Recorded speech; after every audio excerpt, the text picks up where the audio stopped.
Hello viewers, আসসালামু আলাইকুম।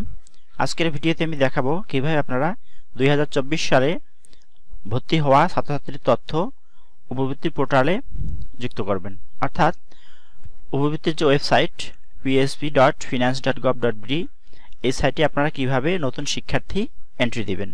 তো এজন্য আমরা শুরুতে যে কোনো একটি ব্রাউজার ওপেন করব।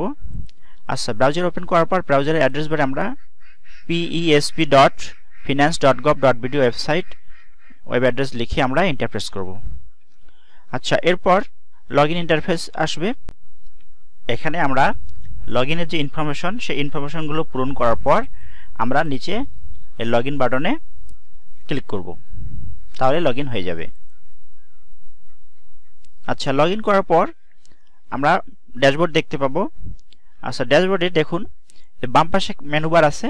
এই মেনু বার থেকে আমরা যে প্রাথমিক নির্বাচন লেখা আছে, প্রাথমিক নির্বাচন লেখাতে ক্লিক করব। এরপর যে একটি সাব মেনু ওপেন হবে, এই সাব মেনুর প্রথম যে অপশনটি আছে নতুন শিক্ষার্থী এন্ট্রি, তো এই নতুন শিক্ষার্থী এন্ট্রি এই অপশনে আমরা ক্লিক করব। আচ্ছা, এবার যে ইন্টারফেস আসছে দেখুন একটা ফর্ম আসছে। এই ফর্মে আমরা এখন শিক্ষার্থীর তথ্য যুক্ত করব।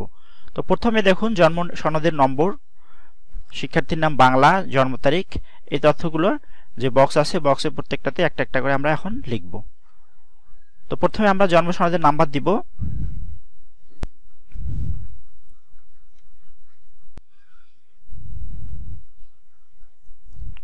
আচ্ছা, এর পরের বক্সে আমরা জন্ম তারিখ লিখব।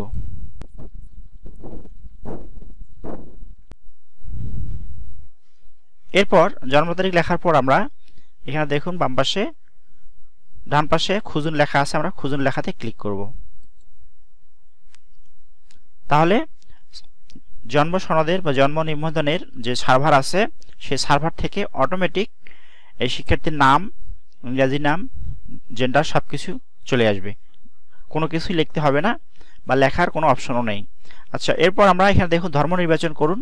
ধর্ম নির্বাচন এখানে আমরা ধর্ম নির্বাচন দিয়ে দেব।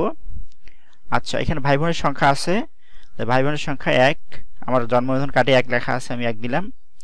আচ্ছা, এরপর এখানে দেখুন নৃগোষ্ঠী নির্বাচন করুন, এখানে না দিয়ে দিব। এরপর যে অপশন আছে মাতার এনআইডি নম্বর, এখন আমরা এখানে মাতার এনআইডি নম্বর দিব। এবার আমরা মাতার জন্ম তারিখ লিখব। আচ্ছা, এবার আমরা জন্ম তারিখ লিখব। এজন্য প্রথমে আমরা জন্ম সাল যেটা থাকবে, এই যে ক্যালেন্ডার দেখাচ্ছে, ক্যালেন্ডারে আমরা জন্ম সালের উপরে মাউস পয়েন্টার রেখে ক্লিক করব, তাহলে সাল চলে আসবে। এখান থেকে আমরা সাল নির্বাচন করব, এখান থেকে আমরা সাল নির্বাচন করে দেব।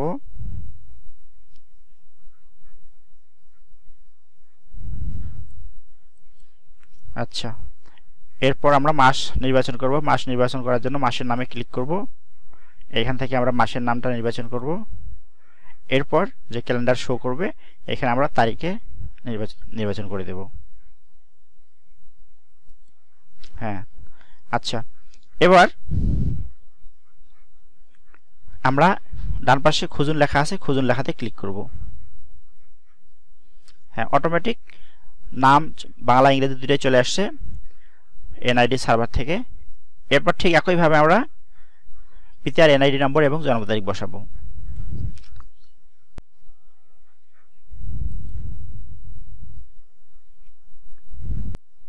আচ্ছা, মাতার মোবাইল নম্বর, পিতার মোবাইল নম্বর, এখানে আমরা মাতা পিতার মোবাইল নম্বর ব্যবহার করব। যদি দুইজনের না থাকে তাহলে শুধু মাতার মোবাইল নম্বর ব্যবহার করব।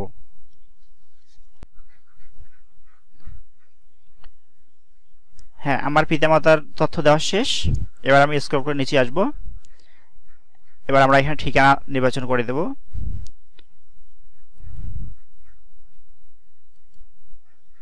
আচ্ছা, এরপর এখানে পোস্ট কোড দেব, এখানে গ্রাম লিখে দেব।